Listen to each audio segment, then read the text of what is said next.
upasaka-upasika, khususnya kepada keluarga besar mendiang Bapak Chandra Dharma Satyadi, yang hari ini keluarga dengan ketulusan dan cinta kasih melakukan suatu tindakan yang sangat patut sebagai bentuk balas budi Katanyu Katawedi. Sang Buddha mengatakan mengetahui atau melihat seseorang yang memiliki sikap Katanyu Katawedi ini adalah menunjukkan ciri karakter orang tersebut memiliki karakter yang baik. Nimita Sadurupanam Katanyu Katawedita. Ya, jadi orang yang baik, salah satu ciri adalah mampu memiliki pemikiran berterima kasih dan balas budi, yaitu Katanyu Katawedi. Nah, ini pun kita etnis Tionghoa satu hari lagi akan menyambut perayaan Imlek, ya, yang merupakan suatu hari bagi etnis Tionghoa adalah tahun baru. Nah, banyak mungkin umat yang tidak hadir pun sedang melakukan persembahyangan yang juga merupakan sesungguhnya bentuk Katanyu Katawedi mereka pada sanak keluarga yang telah meninggal. Hari ini keluarga dari mendiang Bapak Chandra Dharma Satyadi memperingati melakukan Patidana Puja 49 hari. Ya, semoga upacara ini memberikan suatu pengondisian yang baik dan juga suatu pengondisian yang sangat besar, karena di upacara ini keluarga memberikan kondisi yang sangat baik kepada umat-umat Buddha untuk turut mengenang dan juga mengingat khususnya ajaran Sang Guru, Sang Buddha. Ini suatu jasa momen yang sesungguhnya dilakukan sangat baik.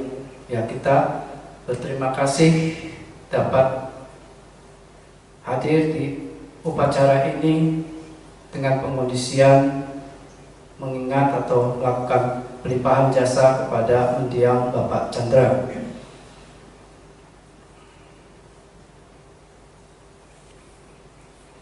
Kita umat Buddha sering mengucapkan ketika datang atau melihat, mendengar, apakah itu kerabat,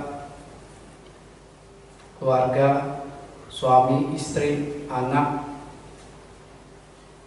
kakek, nenek, atau siapapun yang meninggal, kita umat Buddha sering mengucapkan ucapan Samvega Citta, Anicca Wata Sangkara atau Sabe Sangkara Anicca. Nah, pernyataan Samvega Citta, kemendesakan batin kita terhadap padamnya seseorang atau perginya seseorang dari kehidupan ini, ya, kita mengucapkan kata-kata tersebut sebagai ungkapan pengharapan luhur kita kepada mendiang dan keluarga khususnya agar dapat menerima kondisi yang terjadi. Nah, ini pengharapan luhur ini juga suatu praktik kita menumbuhkan nilai-nilai luhur, yaitu metta karuna, cinta kasih dan welas asih. karena kita berharap keluarga yang ditinggalkan dapat tabah, tenang, dan dapat juga menyelesaikan semua tugas-tugas yang memang harus dilakukan.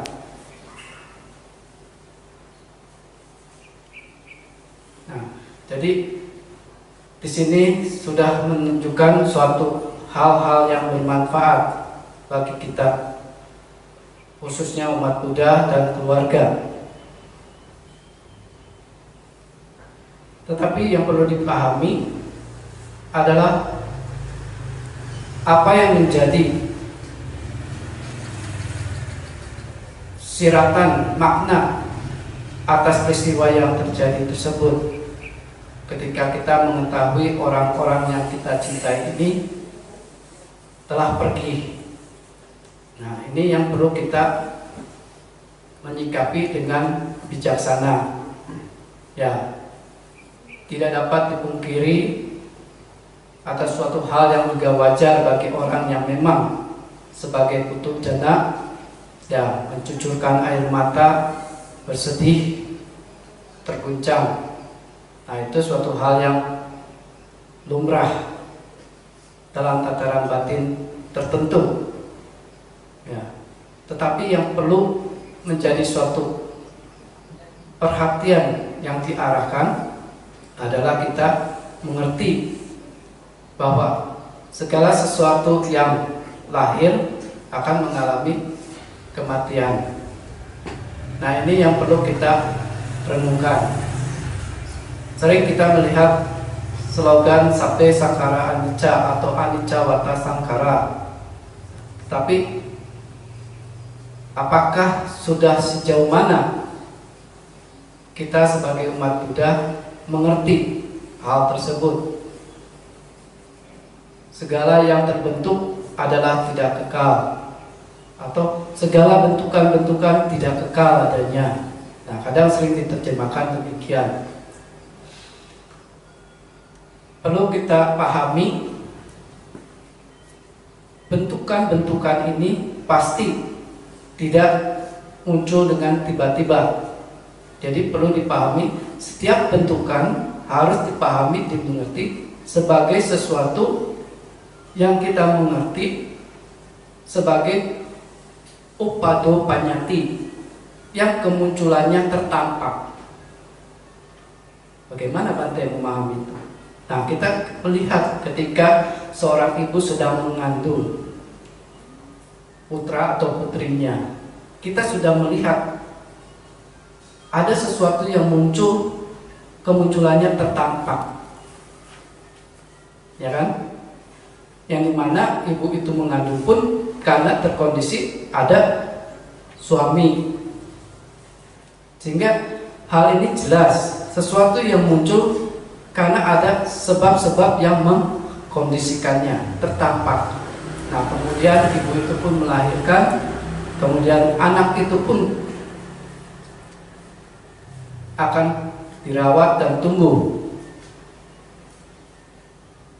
Anak-anak, remaja, dewasa, parubaya, lanjut usia, demikian tertampak. Yang dikatakan juga sebagai ciri dari bentukan-bentukan itu adalah perubahan saat berlangsung tertampak, ya kan? Tidak mungkin tidak ada perubahan seorang bayi menuju dewasa. Pasti ada perubahan-perubahan dan banyak pengondisian-pengondisian yang didapat, ya, didapatnya. Jadi titasa anyatatam panyati, kita mengerti bahwa perubahan yang berlangsung pun tertampak setelah kemunculan itu ada. Dan yang terakhir adalah wayo panyati, kepadamannya pun tertampak.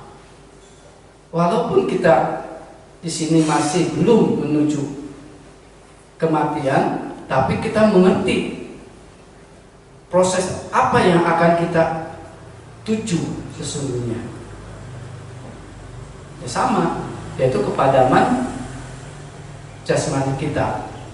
Nah, kita ketika merenungkan, mendatangi, menyambangi, berbela sungkawa atau sang bega cita pada sanak keluarga kita yang telah meninggal, nah, pemahaman ini harus sudah kita camkan dalam batin, resapi bahwa saya pun akan demikian secara hakikat kebenarannya. Nah, jadi ini ya, jadi sifat dari kehidupan ini ya menunjukkan suatu sifat yang kerentanan. Perubahannya tertampak, kita mengalami usia tua, sakit, ya kan? Kemudian banyak kondisi-kondisi juga yang menimbulkan suatu perubahan, berpisah dengan yang dicintai, berkumpul dengan yang tidak dicintai, yang menunjukkan kerentanan atau penderitaan itu sendiri. Nah, oleh sebab itu Buddha menyikapi kehidupan ini yang sesungguhnya memiliki makna perenungan kebijaksanaan yang sangat-sangat tinggi, luhur, patut kita lihat. Kita tidak bisa menolak ketuaan kita. Tiap hari kita bertambah tua, bertambah tua, bertambah tua, dan bertambah mendekati apa yang dikatakan proses kepadaman itu sendiri. Ya. Kuso yata duga itu hatta mewa nukantati samanyam duk para matang niraya yupakadati. Seperti rumput berbilah tajam, artinya bersisik tajam di kanan kirinya. Jika salah dipegang akan melukai orang yang memegangnya. Kehidupan yang kontemplatif ini, yang sesungguhnya memiliki makna perenungan, jika salah dipegang akan menyeret kita ke neraka. Kenapa? Kita mungkin akan dalam hidup itu tidak memiliki kebijaksanaan, mengarahkan diri pada arah pemuasan nafsu indria yang sesungguhnya bersifat maya, tidak kekal, tapi kita mengejar hal-hal itu terus. Nah, bila tidak tercapai, ya kita memunculkan kemarahan, kebencian, baik pada diri kita atau pada orang lain. Nah, jadi inilah yang Sang Buddha melihat agar kita hati-hati mengisi kehidupan ini yang sebenarnya syarat dengan makna-makna nilai-nilai luhur. Kita harus berupaya untuk mengembangkan diri. Nah, petikan awal ide wanang pasang santi pecah sage pamodati.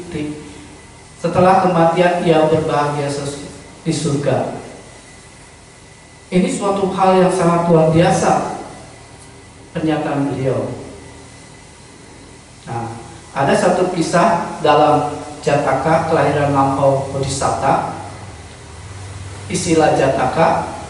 Nah, itu dikisahkan seperti halnya dahulu kota Benares, mungkin seperti kota metropolitan saat ini. Nah, saat dulu itu yang lampau Bodhisatta sang guru masih sebagai calon Buddha terlahir sebagai anak Brahmana yang bernama Ilisa. Nah, di dalam Ilisa Jataka ini sang Buddha sebelum menceritakan mengucapkan syair Ubo kanja ubo uni Ubo wisama cakuka Upinang pilaka Jata nahang pasami ilisanti. Terlihat lahir tidak memiliki keberuntungan, isilah bertubuh cacat bertangan bengkok, dan bermata juling. Mohon maaf, bukan tujuan untuk merendahkan kekurangan fisik seseorang, ya. Tetapi Buddha menceritakan hal ini memiliki suatu tujuan yang sangat mulia yang perlu kita simak. Jadi ketika Bodhisatta itu lahir dalam kondisi demikian, bertubuh cacat, bertangan bengkok, dan bermata juling, ya, walaupun dia terlahir dalam keluarga yang sangat kaya raya, mewarisi harta yang sangat luar biasa banyak, melebihi kekayaan raja, tetapi istilah ini tidak mewarisi yang dinamakan watak baik dari keluarga, karakter baik, nama baik dari keluarga. Dia melakukan hal tindakan yang tidak patut, tidak pantas, yang dimana para leluhur sebelumnya itu adalah terkenal sebagai dermawan yang sangat murah hati, membangun pondok derma di depan rumah, memberikan pada seluruh warga, apakah itu miskin ataupun tidak, tapi membutuhkan sesuatu dari rumahnya, dari harta kekayaannya, silakan ambil. Nah, jadi pondok derma itu dibangun oleh keluarga para leluhur dari istilah ini, Ilisa ini. Tetapi bisa berbeda. Setelah mewarisi ini, dia mau hancurkan pondok derma itu. Bahkan dikatakan, walaupun mewarisi kekayaan yang begitu besar, tetapi menikmatinya pun sulit. Bahkan ketika minum minuman kesukaannya, dia harus bersembunyi di pinggiran desa agar orang lain tidak melihat sedang minum minuman yang nikmat, karena takut diminta. Nah, perilaku hal ini menimbulkan ketidaknyamanan kerabatnya yang telah meninggal, yaitu Dewa Saka. Dewa Saka merasa ini tidak patut. Oleh sebab itu Dewa Saka turun ke dunia manusia, bersalin rupa sebagai Ilisa palsu, tetapi memiliki ciri-ciri yang sama persis. Mungkin seperti orang kembar. Kita aja kalau ketemu orang kembar sulit. Yang betul kembar identik sulit. Kecuali mungkin seorang ibu yang memahami mana bernama si A, mana si B. Ya. Itu. Nah, Ilisa palsu samaran Dewa Saka ini langsung menghadap Raja Benares dan meminta izin untuk membuka rumahnya untuk membagikan harta kekayaannya kepada masyarakat. Silakan Baginda, mohon direstui bahwa saya mulai saat ini memberikan harta saya ini kepada seluruh rakyat yang berkehendak untuk mengambilnya, membutuhkannya. Nah, Raja bersenang, suatu tindakan yang sangat baik. Silakan Brahmana Ilisa, saya bersenang. Nah, kemudian Ilisa palsu ini pun kembali ke rumahnya dan memberitahukan keluarganya, pegawai-pegawainya, agar memberikan harta kekayaan yang ada di rumah ini kepada warga yang datang meminta. Dan berpesan, bila ada seseorang yang mirip saya, tidak usah ditanya siapa Anda, langsung pukul pentung saja. Ya, jadi kalau melihat ada istilah yang asli datang, nggak usah banyak bicara, jangan ditanya, langsung dipentung saja, dipukul. Nah, kemudian Ilisa palsu pun ke kota dan mewartakan berita tersebut. Silakan Anda datang bawa kereta dan karung yang Anda miliki ke rumah saya, ambil yang Anda butuhkan, apapun silakan. rakyat berbondong-bondong ke rumah hartawan Elisa ini dan mengambil apa yang mereka kehendaki, termasuk mengambil kuda kesayangan dan kereta kencana kesayangan Elisa. Nah, ketika hal ini tertampak oleh rakyat di bawah, Elisa yang asli terkejut. Itu kuda saya dan kereta saya, siapa yang mengizinkan bawa? Nah, apakah raja yang memberikan izin harta saya dibagikan? Nah, Elisa pun ketika rakyat membawa itu hendak mencegah, tetapi apa yang didapat? Pukulan dan pentungan dari warga yang memang sudah diberi pesan, ya, diberi pesan. Bila bertemu dengan Elisa, pentung saja, begitu. Nah, ini Elisa pun menghadap raja dan menuntut keadilan hal ini. Nah, akhirnya dihadapkanlah orang-orang yang terlibat dalam kasus tersebut. Nah, keluarga pun datang dan Elisa samaran Dewa Saka pun datang, sehingga menimbulkan kebingungan baik raja maupun keluarga, karena ada dua Elisa yang sama persis. Ditanya siapa Elisa, kedua-duanya mengangkat tangan.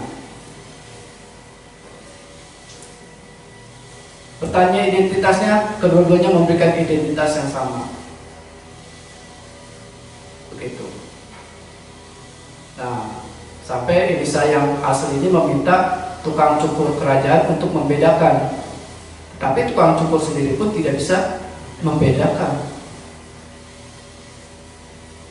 Nah, akhirnya Elisa yang palsu samaran Dewa Saka pun akhirnya menampakkan diri sebagai wujud aslinya sebagai Dewa Saka dan menegur kepada Elisa, "Hai Elisa, putra tidak patut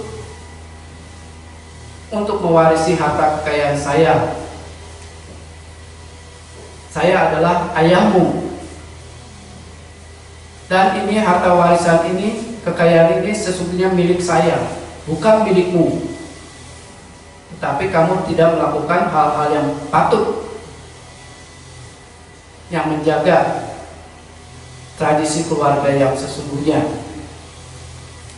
Jadi bila Anda tidak melakukan hal itu kembali, membangun pondok derma dan melakukan hal-hal bajik, saya akan ambil harta ini semua dan kepalamu akan saya pecahkan." Begitu. Nah, melihat hal ini, Elisa ya tersadar.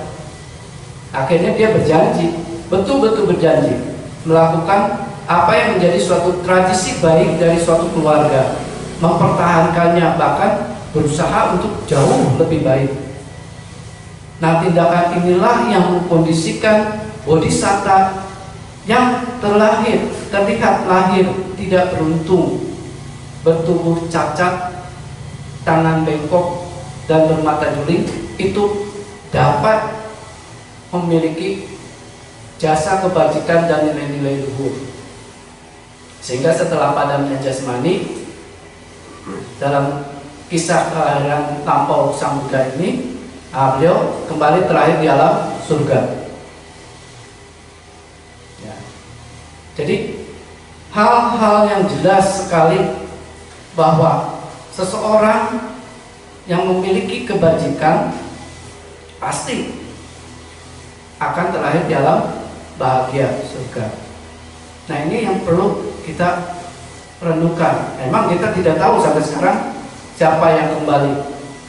Sanak keluarga yang telah meninggal terus datang, "Saya ada di mana?" Nggak ada ya, tidak ada. Nah, ini pun sama ya. Nah, jadi petikan idewanang pasang santi pecasake pamodati, ia setelah kematian tiba ia berbahagia di surga. Ini terkondisikan oleh hal-hal yang patut, ya, yang patut, dan dikatakan sebagai orang yang baik-baik, Sang Buddha katakan, adalah orang yang dirinya memiliki watak gemar berdana, dana, melatih kemurahan hati, memberi, membagi sesuai dengan apa yang dimiliki dan sesuai dengan kemampuannya, ya, sesuai dengan kemampuannya. Jadi watak karakter yang dikatakan orang baik yaitu memiliki sifat gemar berdana, berderma, murah hati, murah hati. Apakah itu berderma materi, berderma ajaran, berderma tenaga, bahkan memberikan rasa maaf pada orang yang telah melakukan kesalahan. Nah, itu pun suatu watak bentuk kemurahan hati, ya. Yang kedua, pabaja, ciri kedua, berusaha, berupaya untuk mengurangi kelekatan terhadap hal-hal yang duniawi. Salah satu caranya adalah pada hari Posata melatih 8 sila. Kita menanggalkan make up, perhiasan, wangi-wangian, mengurangi tontonan-tontonan, ya. Makan cukup sampai tengah hari, berlatih, nah, seperti berpuasa. Nah, itu suatu langkah pelatihan bagaimana kita tidak melekati pada hal-hal yang bersifat duniawi. Agar apa? Kita mampu ketika pergi tidak ada kelekatan apapun, ya. Nah, jadi ciri yang kedua itu pabaja. Jadi pabaja ini ya makna itu meninggalkan duniawi. Ya silakan kalau ada yang mau jadi biku atau samanera, ya silakan datang ke Pariyati, ya. Nah, kapanpun boleh. Nah, saudara Piari yang mau kahwa, mau daftar boleh, asal udah dapat tiket izin. Ya, itu tujuannya apa? Yaitu mengurangi kelekatan kita terhadap hal-hal yang bersifat keduniawian, bukan untuk nanti menimbulkan keduniawian. Salah, ya, salah, sangat keliru, ya. Nah, ciri yang ketiga yang patut seperti hal saat ini dilakukan adalah mata pitunang, merawat ayah ibu, memiliki sifat katanya kata wedi, mampu. Ini ciri sifat orang baik, ya. Ini Sang Buddha katakan dalam Pandita Sutta Anguttara Nikaya 3 Culawaga, ya. Mata pitunang, merawat ayah ibu. Karena Sang Buddha mengatakan ayah ibu adalah Brahmati mata pitaro, Pubacaryati ucare. Ayah ibu adalah Dewa Brahma dan guru yang paling awal yang mengenalkan kita dunia, ya. Jadi seseorang yang mampu merawat ayah ibunya dengan baik, apakah semasa hidup atau setelah meninggal, melakukan hal-hal yang patut seperti hal ini, patidana, nah itu dikatakan orang ini memiliki karakter sebagai orang yang baik, pandita, bijak, ya, bijak. Ite wanang pasang sate pecasake pamudati. Setelah kematian tiba, ia berbahagia di surga. Ini kalimat ini banyak sekali muncul dalam teks ajaran Sang Buddha. Contoh tadi dalam Pabata Pamagata tadi ada terakhir itu dikatakan orang yang mengerti hukum perubahan ini dan bisa menyikapi dengan baik, dengan bijak, pasti setelah kematian akan berbahagia di surga, ya. Kemudian dalam Adia Sutagata ada, Ite Wana Pasang Sati, Pecak Sage Pamoda Piti, disebutkan lagi. Dan bahkan di sutta yang Brahma Sutta, yang tentang orang tua sebagai Brahma, itu pun disebutkan siapapun yang mampu merawat ayah ibunya dengan baik, setelah padamnya jasmaninya, dia akan berbahagia di surga. Karena apa? Saya sudah merawat orang yang patut saya hormati, orang tua kita. Pergi nggak ada beban. Saya sudah memberikan sebagai istri, sebagai putra, putri, mantu, cucu, kepada hal orang yang kita cintai ini dengan baik, tulus. Nah, kita tidak ada istilah orang bilang beban. Semua berjalan dengan sangat baik, selaras, harmonis. Nah, itu yang menjadi apa? Kita mengenal, memiliki sifat yang sangat lembut, ya, sangat lembut. Jadi hal inilah yang harus kita kembangkan. Nah, pernyataan Sang Buddha yang setelah kematian tiba, ia berbahagia surga. Ini pun sama di zaman Sang Buddha. Waktu dulu ada seorang jenderal, ya, Siha Senapati Sutta, seorang jenderal yang bertanya, Bante, apa manfaat dari kebajikan ini? Apakah itu mengurangi kelekatan duniawi, merawat ayah ibu? Apa manfaatnya? Nah, Sang Buddha mengatakan orang yang melakukan hal-hal ini memiliki 5 manfaat siha. Apa? 1, ia akan disukai dan dicintai banyak orang. Ya, betul nggak? Betul, kita bisa membuktikan hal itu. Ya, orang itu akan disukai dan disenangi banyak orang. Populer lah, orang merasa bertemu rasanya nyaman, tenang, senang. Ya. Manfaat yang kedua, dia akan didatangi oleh orang yang baik-baik. Ya. Kata baik-baik di sini orang yang punya tujuan yang sama, visi yang sama, melakukan hal-hal yang baik. Jadi kalau ada mendengar ada yang menggalang dana, nggak takut, didatangi, ya, nggak susah. Kalau memiliki sifat ini, ketika menggalang dana, bukan nyari, didatangi.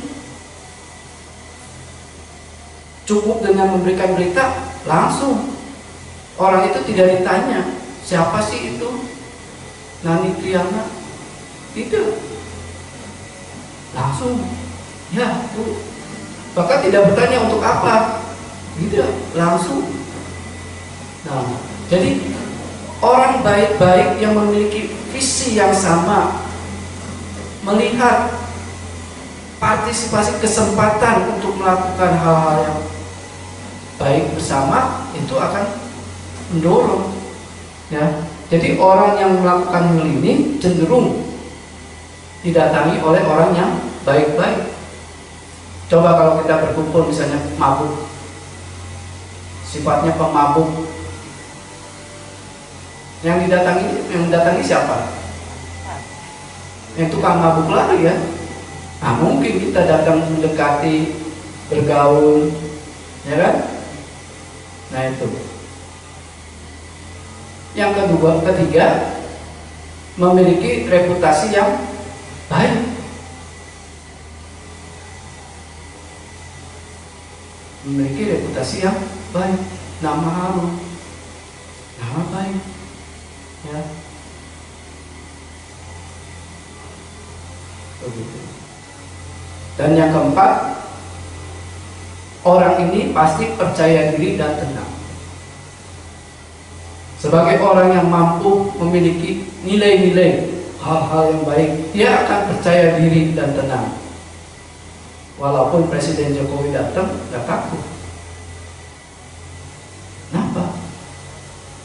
Begitu datang Presiden Jokowi, kita bukan tujuan meminta, mungkin memberi.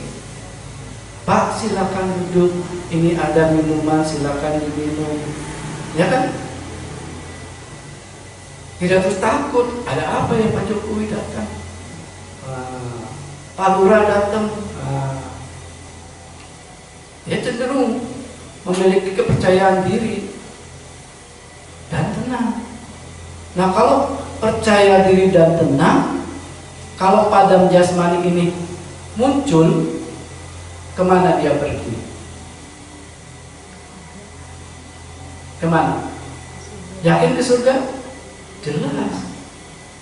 Inilah yang Jenderal Sihak katakan, Bante, saya tidak percaya untuk 4 hal itu mungkin tidak terjadi. Orang yang baik-baik segala macam mungkin bisa aja tidak disukai orang jahat-jahat, ya kan? Dia hanya disukai oleh orang baik-baik kan? Tapi bisa peristiwa tidak disukai itu bisa dengan oleh orang yang jahat-jahat, yang membenci kebaikan orang itu, ketenaran orang itu, reputasi orang itu, ya kan? Bisa. Saya tidak yakin itu, tetapi saya yang lebih meyakini adalah poin yang kelima, Bante. Ini yang tidak pernah diungkapkan oleh guru-guru saat itu, bahwa setelah padamnya jasmani, ia akan berbahagia di surga. Karena penekanan disinilah ide wanang pasang santi peca sake pamodati. Ia setelah kematian tiba, ia akan berbahagia di surga. Karena apa?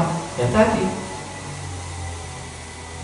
orang ini berupaya untuk melakukan hal-hal bajik dan menunjukkan nilai-nilai luhur dalam dirinya, mengembangkan pelatihan-pelatihan. Nah, ini yang patut kita contoh, warisi.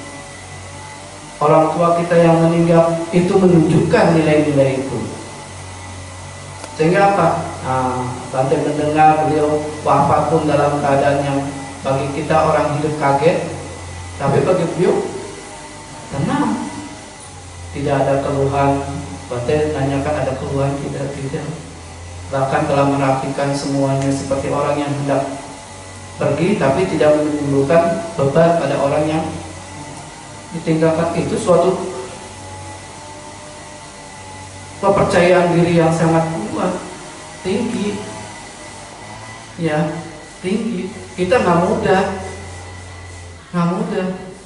Bante mendengar ada orang yang dalam kondisi sekarat, sakit, yang diucapkannya apa? Tenang nak, saya pesan lanjutkan niatan baik saya ini, bangun kembali itu kelenteng di sana. Itu nggak mudah. Kita praktisi meditasi yang mungkin masih goyah. Ketika kita sakit aja udah bingung, tegang, ada kekakuan jasmani kita. Tapi orang ini mampu memiliki keteguhan dalam niatannya. Bayangkan dalam kondisi sekarat, mampu yang diingat itu suatu yang sulit didapat oleh orang yang pelatihan, yang dalam kasat mata berlatih. Ya, kita masih ingat ada lagi yang ketika kena serangan pingsan, begitu bangun yang diingat apa? Wandana, Namo tassa bhagavato arahato sama sambuddhassa. Itu sulit. Yakin kita ketika kita kolaps bangun terus Namo tassa, sulit. Jadi itu menunjukkan orang itu memiliki suatu keteguhan, percaya diri, samadhi, ya, itu. Dan ini yang patut kita renungkan. Nah, kita yang masih ada waktu yang sangat sedikit, ya harus berusaha melakukan hal yang sama. Ya, seperti orang-orang yang telah pergi ini memiliki kepercayaan diri dan tenang. Ya, itu. Nah, Bapak Ibu sekalian, yakinlah bahwa seseorang yang memiliki hal-hal yang bermanfaat dalam dirinya, ya, tidak kematian ini pun tiba, ya, kita bisa menyikapinya dengan percaya diri dan tenang. Nah, itulah kondisi yang dikatakan ia akan berbahagia di surga. Ya. Sangge pasatul yasati ujuku tanca dasangan ada itu bintang ahu kanta saji bintang. Ia yang salut pada sangga dan memiliki pandangan benar, maka sangga orang-orang bijak ini menyatakan ia tidak miskin dan akan memiliki hidup yang bermanfaat. Ya, semoga uraian Anusasana Dhamma di sana ini dalam peringatan 49 hari mendiang Bapak Chandra Dharma Satyadi, semoga beliau mengetahui hadir saat ini dan bersenang keluarga yang ditinggalkan telah melakukan hal-hal yang patut, yang menjadi suatu pengharapan mereka yang telah pergi, agar keluarga memperoleh kondisi-kondisi yang baik, sejahtera, sukses, dan memperoleh kebahagiaannya. Dan semoga Bapak Ibu sekalian pun dalam menyambut perayaan Imlek juga dapat melakukan hal-hal yang patut. Persembayangan yang dapat dilakukan silakan dilakukan dengan kita mengingat budi baik orang-orang yang telah meninggal. Apakah yang dipersembahkan itu sederhana, tapi niatan, ketulusan kita sebagai sikap orang-orang baik yang memiliki kata wedi, berterima kasih dan balas budi ini ada dalam pada diri kita. Ya, semoga kita maju dalam pelatihan luhur, semoga kita memperoleh kebahagiaan. Sampai satta membantu sepitaka, semoga semua makhluk berbahagia. Sadu, sadu, sadu. Keluarga akan melakukan puja dana. Silakan kemudian keluarga.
Air yang ada di depan itu adalah simbol dari limpahan jasa, sebagaimana aliran air yang ada di tempat yang berisi mengarahkan tempat pembiarannya yang kosong. Demikian pula semoga jasa kebajikan ini diketahui oleh mendiang, dan dengan mengetahui mendiang turut berbahagia, dan turut berbahagia itulah kebajikan yang bisa mendiang lakukan, sehingga mendiang juga terkondisi untuk bahagia. Yatha wariwaha purata ikudanti salgarang ewa mewa iku dinam pedayang upagapati ijikam paritantum hampi pamewa samijatu sampai kudentu sangkapa Manicu tirasu yatha Sattitiyo Vivajantu sabarogo vinasatu mate bhavagvantarayo sukhitikayuko bhava abhivatana sili sanicang buddha pacayino Chataro dhamma vadanti ayuvanno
karena hal inilah yang merupakan suatu kondisi yang memang menyebabkan seseorang memperoleh kebahagiaan, apakah kebahagiaan di alam manusia ini maupun kebahagiaan di alam setelah seseorang padanya jasmani ini. Dan inilah yang patut kita tumbuh kembangkan setiap saat dalam pelatihan-pelatihan kita, apakah kita sebagai rumah tangga, pekerja, suami, istri, anak, ataupun cucu, ya, terus melakukan hal-hal yang bermanfaat dan baik sesuai dengan ajaran Sang Guru Sang Buddha.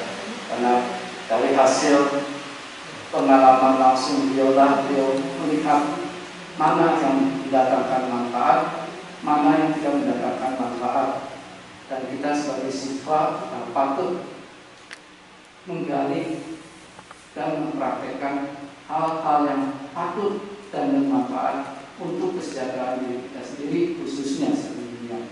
Ya, nah semoga apa yang dilakukan saat ini, ya semoga sanak keluarga yang telah meninggal turut bersenang, dan bila mereka tidak hadir, para dewa yang turut hadir saat ini mampu memberitakan berita ini, semoga mereka berbahagia. Silakan Barancaeko nanamo padinna tonghe punya pasutang anakakan di bawatu sabda mangga